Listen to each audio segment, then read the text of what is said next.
Let's get it. Great morning, you guys. Hey, happy Monday. Super fired up for a new week. Excited to get started. We've got a great Triple M for you guys today. I'm going to be one of your hosts, Aubrey Clarke.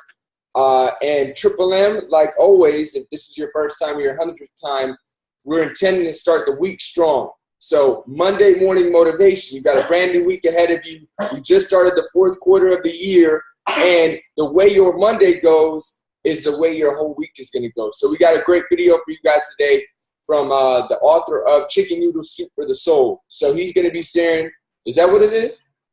Chicken soup. Chicken soup. Chicken noodle soup, same thing. It's always chicken noodle soup, but chicken soup for the soul. He's going to be sharing his top 10 rules for success.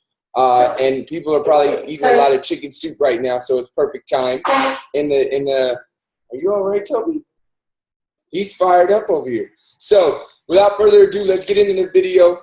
Get your notes ready so we can get some great shares at the end. And let's get my man. His name is Jack Canfield, Chicken Soup for the Soul author. Collections of shorts. You're not experiencing joy as you think about doing something and as you pursue doing it, then it's off course for you.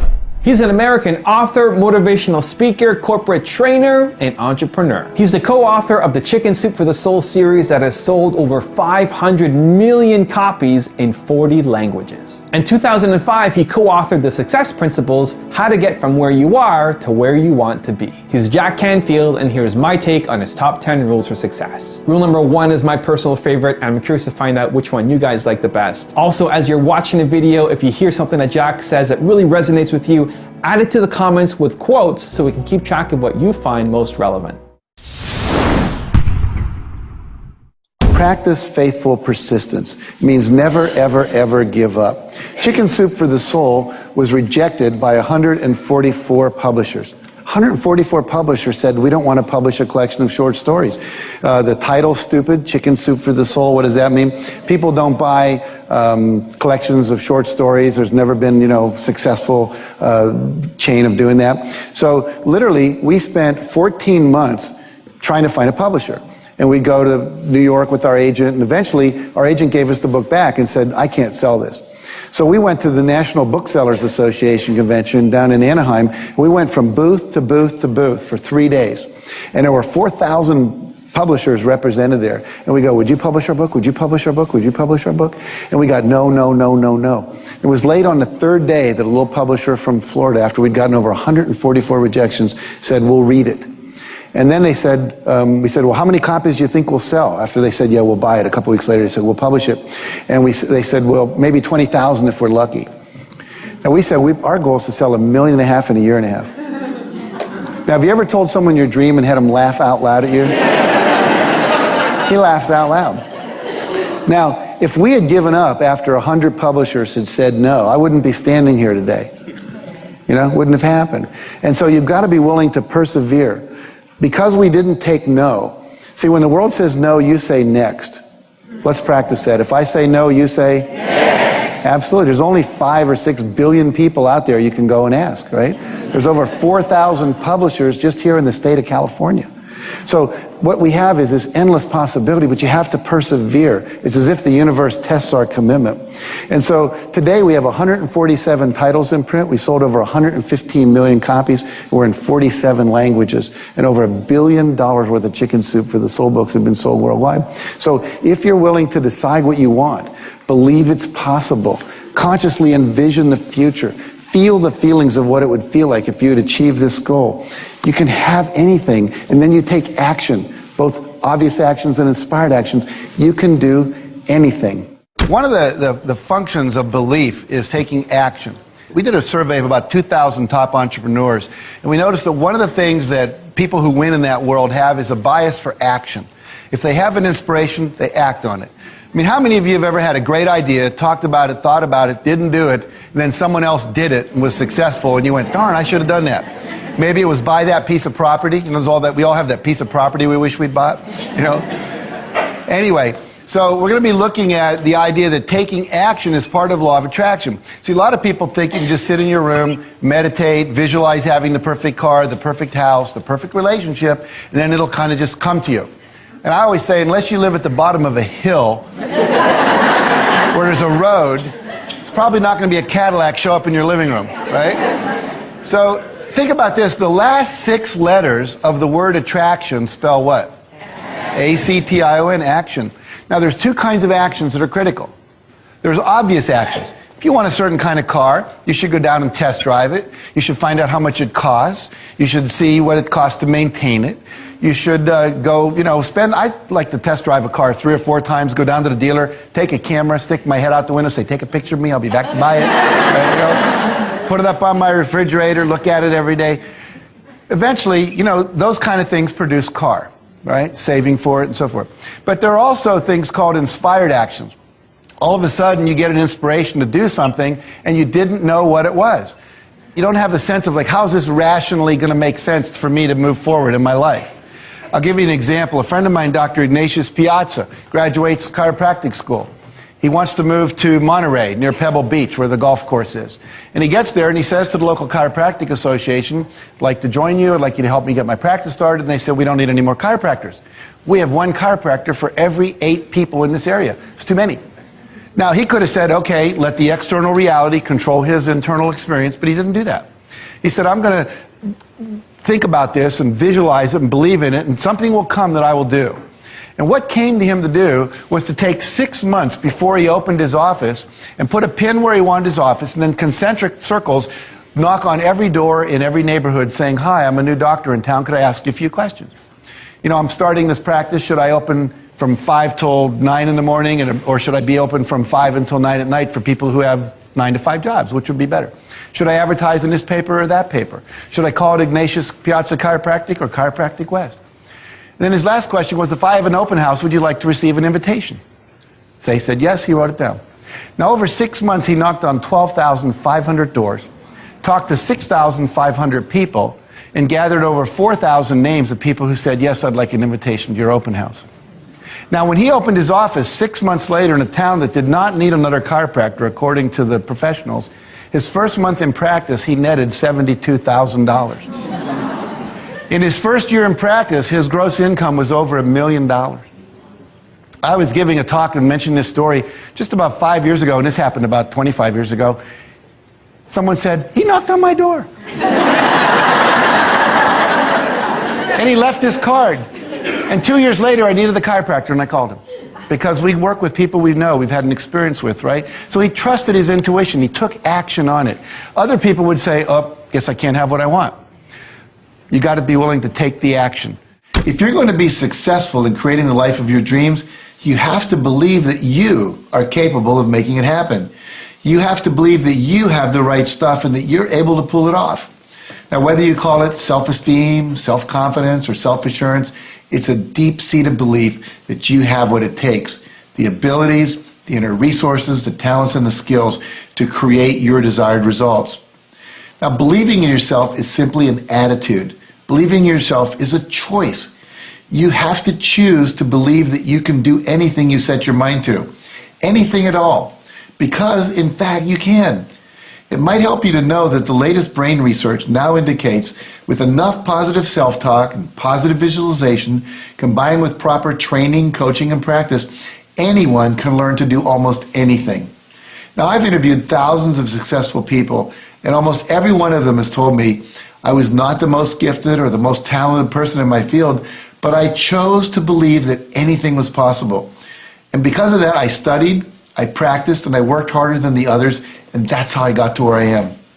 If Ruben Gonzalez, a 20-year-old living in Texas, hot Texas, can take up the luge, which is a winter sport, and become an Olympic athlete, if Bill Gates, who was a college dropout, can become a multi-billionaire, and Stephen J. Cannell, who was a dyslexic student who failed 3 grades in school, can become a best-selling author and a television producer, then you too can accomplish anything if you'll simply believe it's possible. So make the decision right now to believe that you create all of your experiences, because you do. Let's start creating the ones you want by believing you can. Sounds a little strange, but accepting this level of responsibility is uniquely and inevitably empowering. It means you can do, change, and become anything at all. You may think that something as small as being optimistic won't change much about your life. Have you ever heard this line? Just because I'm paranoid doesn't mean the world isn't out to get me.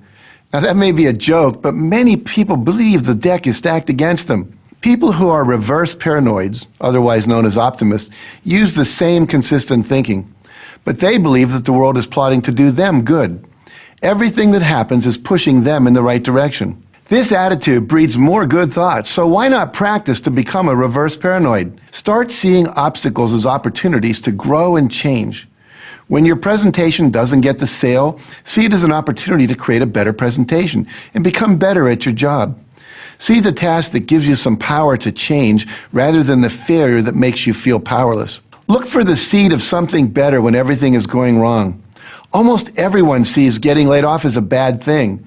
But even if you want your job to be over, the end always feels sad and uninspiring. The end of one job, however, always holds the promise of the new beginning of the next job. If you look at it that way, you're focusing on what a reverse paranoid thinks about. Identify the great benefit in every event. Soon you'll start to see that good is not an accident, but something you create with your attitudes. Walk through your home, your business, your apartment, your condo, anything you're in charge of, and make a list of all the things that aren't exactly the way you want it. There's never a stapler by the Xerox machine. Someone always leaves that cabinet open. My kid never picks up after himself. Those pictures are always slanted. They never stay straight. The screen door slams. There's a hole in the window. You know, whatever it is, write it down. And then go back, and here's the key part. Remember, in Law of Attraction, we always focus on what you want, not what you don't want. You don't want to be going, I don't want a man who smokes. I don't want a man who watches TV all weekend. I don't want a man who, you know, because that's what you're going to get. All right, because what you focus on is what you attract. So you want to focus on the opposite. So what you want to focus on is the opposite of your irritation list. There'll always be a stapler by the Xerox machine. We solved it in our office with a little chain and some glue. It doesn't leave, okay? But the key is there's always solutions. The pictures that won't stay straight, Velcro, right to the wall, on the bottom. It works, you know. But the point is, you want to get a list of what's the outcome you want, and then take a day, hire a person, or bring a friend over, and go through the list and get as many done as you can. You know, all the easy ones. Build some momentum. Clean the garage. Develop a new filing system. That might be something you set off to another weekend. And we say all the big ones that are really big. Do one a quarter. Every 3 months, solve one of those. Now you're getting rid of all the stuff in your life. And why is this so important? We're talking mostly about being wealthy, having great relationships, great health, world peace, ending hunger, and you're talking about the screen door. When you don't fix the screen door, you settle. And when you settle consistently, you develop a habit of settling for what you don't want. And most people go through life in resignation. They have resigned themselves to not having it the way they want it. It's take no less than 100% responsibility for your life. You know, one of the greatest myths that's pervasive in our culture today is that you're entitled to a great life and that somehow, somewhere, someone is responsible for filling our lives with continual happiness and exciting career options, a nurturing family, and blissful personal relationships simply because we exist. But the real truth is that there's only one person responsible for the quality of your life, and that person is you. You see, everything about you is a result of your doing or not doing. Your income, your debt, your relationships, your health, your fitness level, your attitudes and behaviors, everything. That person you see when you look in the mirror is the chief architect in your life.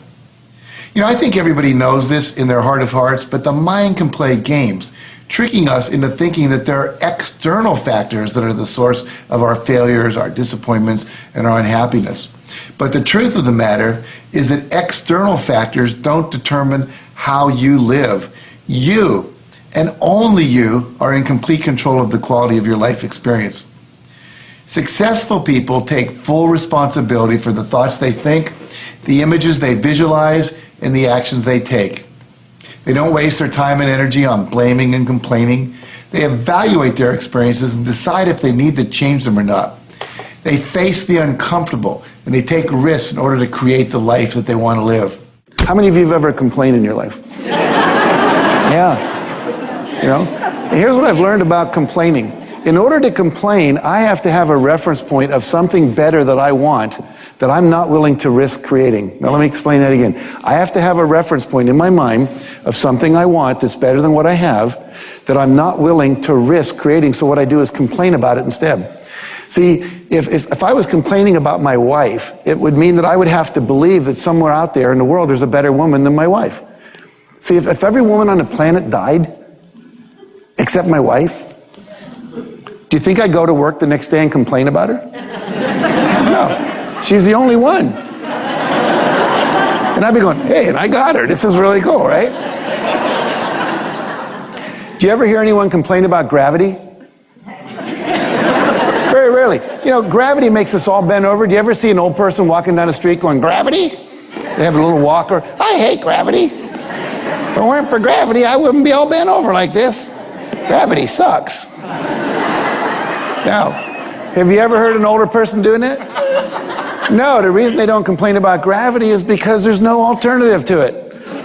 You know, gravity just is. So if someone's complaining about something, it means they know there's something they can do about it, because we don't complain about the things we can't change. So as soon as you hear yourself complaining, I want you to stop and say, okay, what would I rather have? Remember, law of attraction always says focus on what you want, not what you don't want. Because when you're talking about what you don't want, when you're complaining and blaming, you're focusing on that which you don't want, and you're accelerating its expression out into the universe with those negative feelings.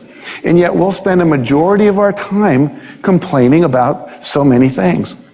And usually we complain about them to people who can't do anything about it. Make a list of 101 things you want to achieve before you die. Now, I was sharing this with someone last night, and he said, God, that just seems like a really big task. I'm a single mom. I don't have any time. When am I going to do that? We know that one of the things about high achievers is they all have goals.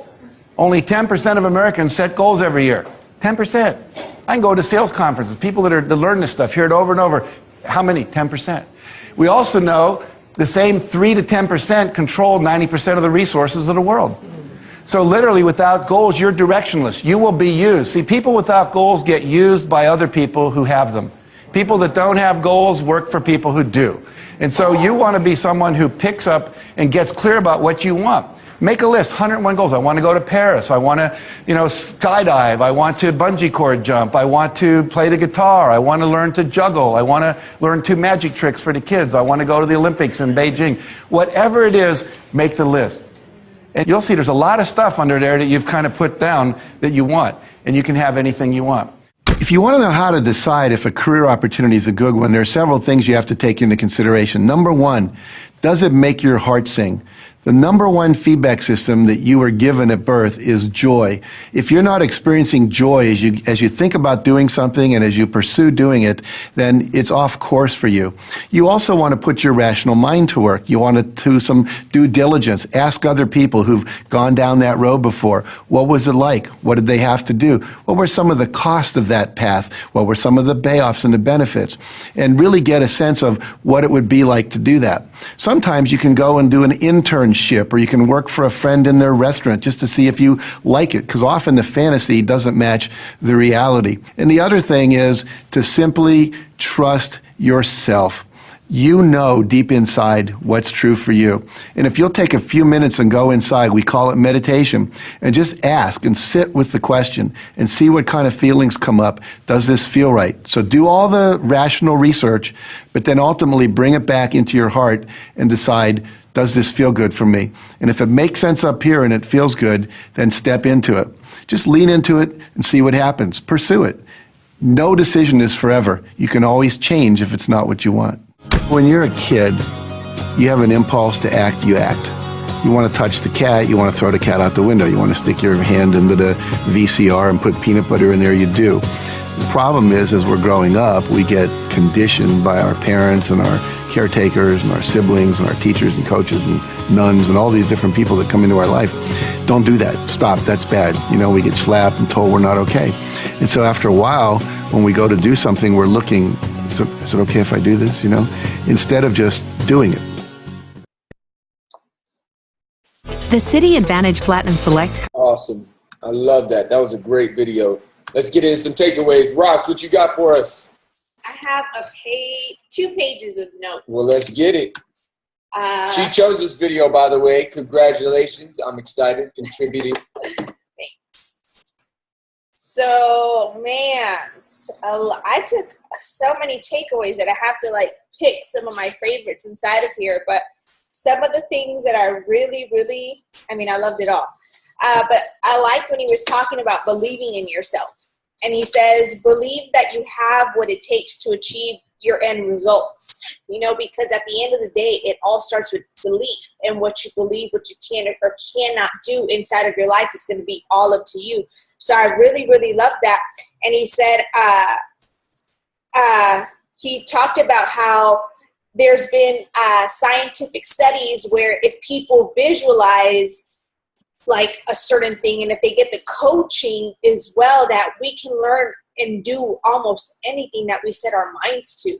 So that to me was really powerful, because it's something that I've been practicing on the daily, seeing myself where it is that I want to see myself. You know, for me, like I have a song that I play every single day. I'm in the gym, and anytime I hear that song, I can see exactly what it is that I want to manifest. You know, I can see myself on a stage. I can see myself wearing a certain outfit. I could see confetti coming down. I could see all this stuff, and I get so in tune with that feeling, because it's so important that you also feel it like it's real, because then you'll start to attract that.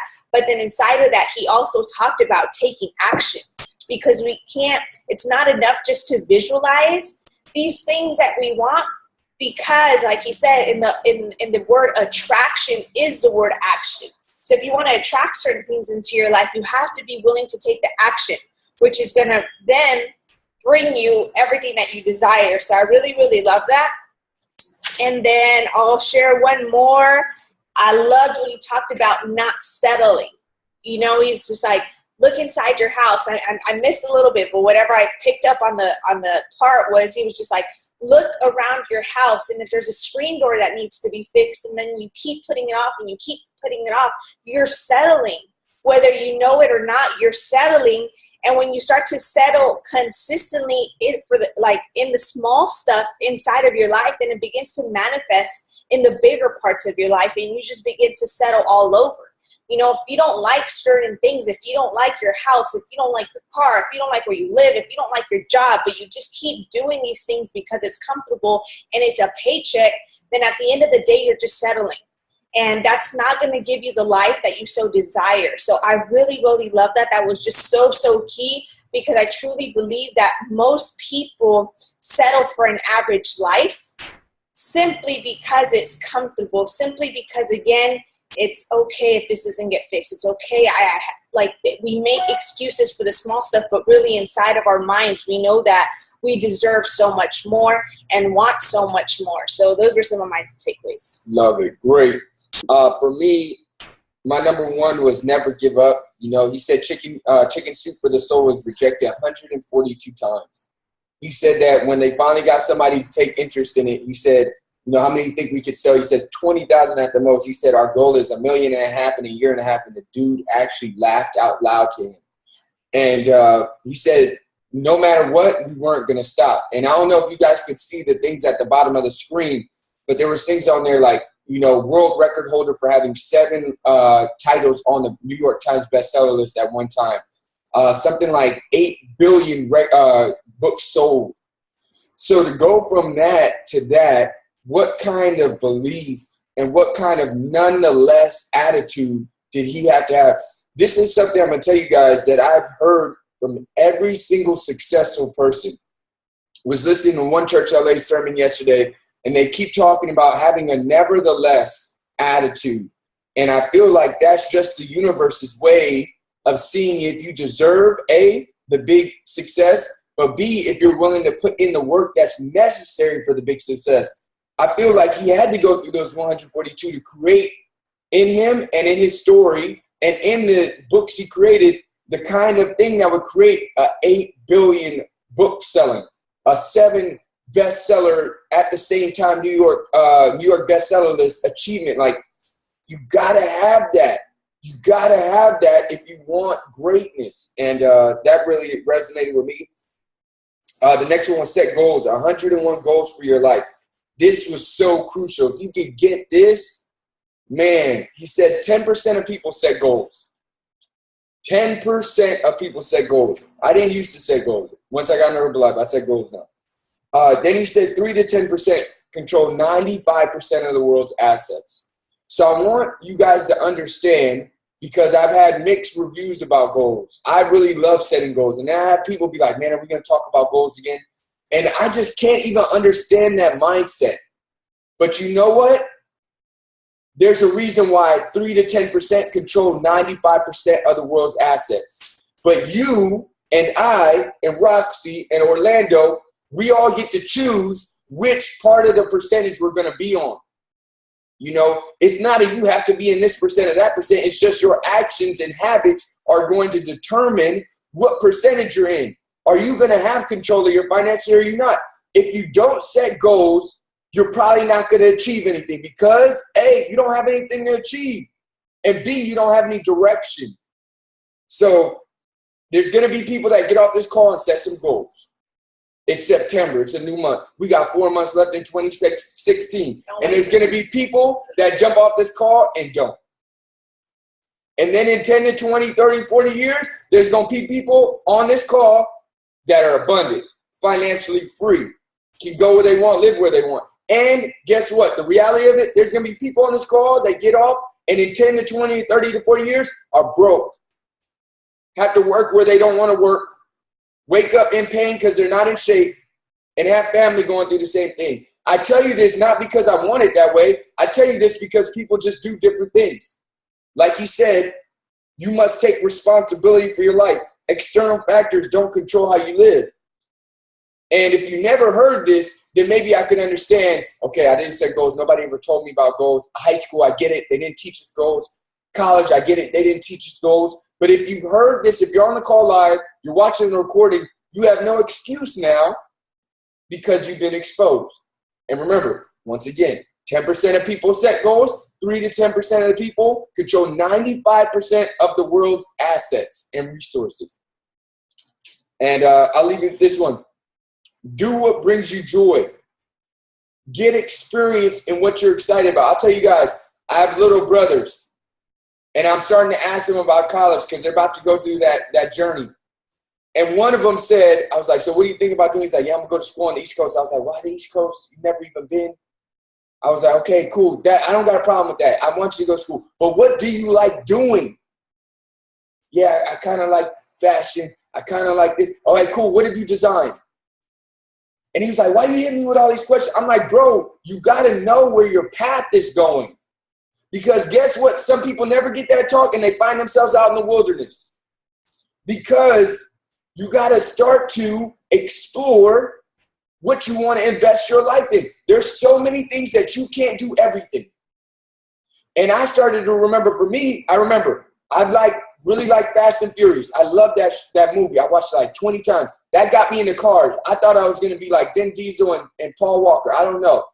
But I do remember my boy's dad had a car shop. And I thought I was going to be in there, getting ready for the races. I don't know what the heck I was thinking. I went there and I was changing oil in this dirty jumpsuit, eating Chinese food at lunch that my friend's brother had got me because I didn't have any money on me at the time. And I was like, okay, this isn't what I wanted to do. But I say that because if you heard what he said, he's like, the fantasy and the reality are usually not the same. And I'm telling my little brother that because he may think this and that and this and that. I'm like, bro, you got to go get experience in the thing you say you want to do. Because don't end up 4 years down in college with $100,000 of debt and then get out and can't get a job. And then you find out that the thing you went to school for, you don't even like. You know why I say that? Because I got so many friends that happened to. They're in all this debt. They don't even like their major, and they don't even have a job they love. And it's because they never took the time to go explore and figure out what they were giving gifts to and what brought them joy. I started college as a mechanical engineer because I thought I was going to continue working on cars. I went and had an internship at Chevron, and I saw that, you know what? I'm not even excited about 5 years down the line. Here's a tip. If you're not excited about 5 years down the line and what you're doing right now, you're not doing the right thing probably. That's when I switched to kinesiology because I loved health and fitness, and I thought this was my honest thought process. I don't think I can make a lot of money here, but at least I'll be happy. I'd rather be broke and happy than rich and unhappy. That was my thinking at the time. I didn't know later I'd find Herbalife. I didn't know later I'd find access to 6 figures plus doing what I love with time freedom with Herbalife. I didn't know that at the time, but what I did know is that I wanted happy first. And really that's what I took from that. And Nick, that's what I, hope for you as you're going on your journey. I know I went on a tangent a little bit. I went ham with my little brother a little bit. Hopefully maybe he'll watch this recording again.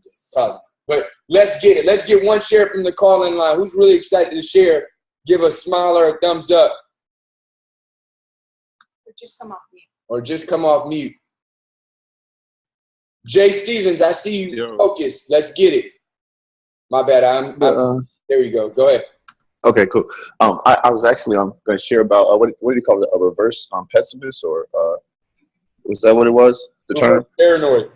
Oh, reverse paranoid. I thought that was an excellent point. Really expecting that the world is really, life is really working for you versus working against you. Like that's a whole switch, and I just love that. So I'm just having that expectation every day that despite the challenges, even this challenge is actually presenting an opportunity. It's working for me. Everything's working for me. So I thought that was an excellent point. Definitely going to adopt that. Dope. I love that. Really having the mindset, because he said your thoughts and your beliefs create your reality. So if you believe the world is working for you, guess what? It happens to do that. So I really love that. Great shares today. I know we went a little long, but I had a little bit of insight behind that. I really want to share with you guys. And I share it with you guys to hope that you guys get value. It's a brand new week. We're starting the fourth quarter of the year. And I'm excited for you guys because if you're on this call and you're watching this recording, you are different than everybody else that starts to take this time of the year off. And I'm excited for you guys because when everybody in 2017 January is talking about this is going to be my year and we about to get it, you are going to be actively gotten it. If that makes sense tense-wise. Probably not. But it means that like the harvest, you don't start the harvest in the harvest. You did that work before and now the harvest shows up. 2017 is the same thing. We got 4 months left. You just start right now. So I'm excited for you guys. Have an amazing, amazing week. Thank you guys so much for tuning in. If you can, share this recording. Share what you learned from it. Invite people to next Monday. Every single Monday, 8 a.m. Pacific Standard Time, M. We learn, we grow, we get it. Literally, that's really what we're doing is getting it. So have a great one, you guys. I'm going to unmute everybody. Let's hear some energy. Hey, I know a lot of you guys are at work. Let's go. Peace. Let's get it. Adios, you guys. Happy Monday.